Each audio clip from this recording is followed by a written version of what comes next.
Area, so masayang araw, nandito na naman pong muli si Inang Reyna. And itong nakaraang linggo, dumayo po kami ng ODL.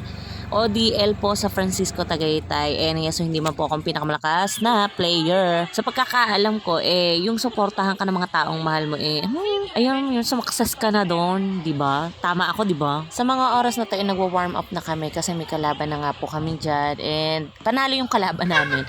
Pero, nung time ding yan, si Ate Queen po yung nag-video sa akin. Nakakatawa kasi kasama ko yung mga bata. Buti na lang maganda yung panahon kasi lagi ko naman talaga silang gustong kasama kasi nga, mas okay sa akin na kahit anong ginagawa ko, yung paningin ko, nakikita ko pa rin sila sa paligid ko.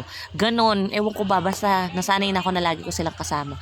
So, masaya ako ng mga time na yan kasi kahit hindi man ako nanalo, yung bonding namin din magmamami, kasama yung mga ibang ka-teammates ko, okay na rin ako para sa mga kasi na-enjoy rin naman nila. Tsaka nakita nila yung mga ginagawa ko. Actually, pag-volleyball lang naman talaga yung nagpapahiwalay sa amin minsan. Tsaka, hindi naman porket sinabing formang-forma ka or larong-laro ka, ang lakas-lakas mo na. Minsan, exercise na lang namin itong mga mami Tapos, bonus na lang talaga kapag magaling ka, madiskarte ka, tapos sobrang magaling na magaling na magaling at marunong na marunong ka talaga. Yes! So, yun na nga.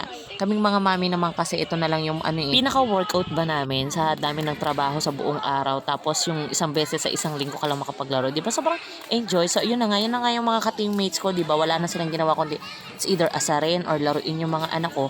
Pero mas lamang na inaasar nila yung mga bata. Pero syempre, dahil, hello, ako yung nanay nila sa Inang Reyna. Hindi hindi maging palaban yung dalawang yan.